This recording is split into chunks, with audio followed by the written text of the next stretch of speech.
atëherë edhe një herë në fakt ishte një incident që e konsideruan provokim pavarësisht se zoti Lapaj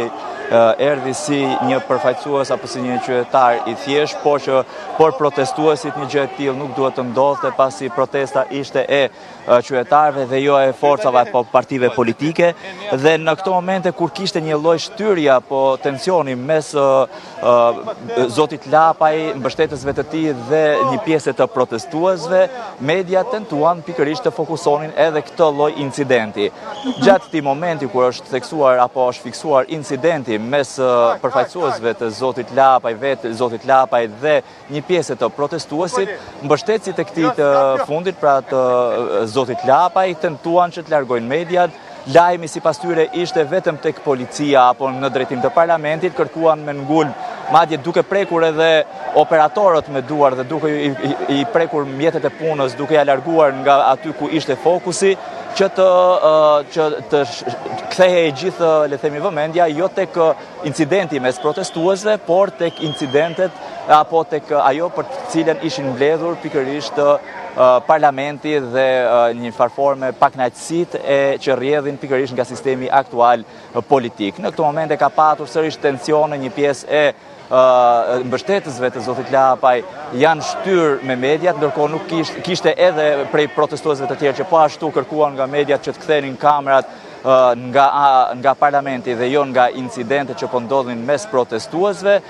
çka solli në disa herë edhe irritim të vetë punonjësve të mediave me këta përfaqësues, le themi, që të gjitha palëve që janë bërë pjesë e kësaj proteste, deri në ndërhyrjen e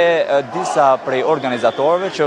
larguan një pjesë prej protestuesve që ishin të irrituar, ndërkohë që edhe vetë zotin Lapaj e kanë larguar, le themi, në pjesën më të distancuar. Ishin disa prej protestuesve që i kërkuan mund të qëndronte, por të ishte më i distancuar, pra të mos ishte mes protestuesve. Aktualisht, nëse mund ta shohim, zoti Lapaj është thuajse në pjesën e fundit të protestës me disa prej mbështetësve të tij, i cili vijon të qëndrojë pikërisht në protestë, ashtu siç edhe disa prej organizatorëve apo pjesëmarrësve në këtë protestë i kërkuan, pra mund të qëndronte, por do duhet të largohej disi nga protesta. Ndërkohë, një ndër personat që ishte edhe, le themi, shkak i incidentit me median, është personi, nuk e di nëse mund të fokusohet aktualisht në kamera, me pa flok, me syze në kokë, në krah të zotit Lapaj, ishte një nga aktivistët apo mbështetësit e tij më të zëshëm. Më bëjnë me dije që është edhe shoqëruesi në fakt i zotit Lapaj, i cili kishte, vlen të theksohet, dua ta theksoj këto pavarësisht se ndoshta nuk duhet t'i mshojmë shumë faktit të këtyre incidenteve, por ky person pati shtyrje dhe përplasje verbale në mënyrë të drejtë për drejtë edhe me operatorin e Ora News, Atilio Bleta, por edhe me ne, stafin tjetër apo edhe operatorët e tjerë që ishin pikërisht në krye të detyrës. Atëherë, Bekim, jo vetëm mbështetësit e Adriatik Lapaj qofshin ata, por mbështetësit e kujdo partie politike, ajo që duhet theksuar është media në mënyrë absolute nuk duhet të cënohet, duhet të lënë të bëjnë punën e saj sikurse ka qenë në krye të transmetimit live nga dita e parë e protestës së qytetarëve në bulevardin Dëshmorët e Kombit, ashtu sikurse dhe ditën e sotme që është në krye të detyrës çdo operator i çdo televizioni, çdo fotograf, çdo gazetar i cili është në krye, ashtu sikurse duken këta protestues, raporton minutë pas minute dhe të gjitha atë se çfarë ndodh. Ndaj,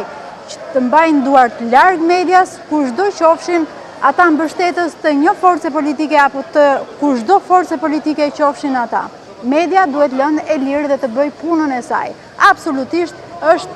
i papranueshëm që një shoqërues i një eksponenti politik të drejtoj apo të tregoj se ku duhet të jetë fokusi i një kamere apo i një kamere tjetër. Fokusi i kamerës do jetë aty ku ka lajm. Dhe kjo duhet të tregohet atje ku qytetari nuk është në protest dhe nuk tregon dot askush, asnjë shoqërues i një eksponenti politik se ku duhet të jetë fokusi i kamerës së një televizioni apo një televizioni tjetër.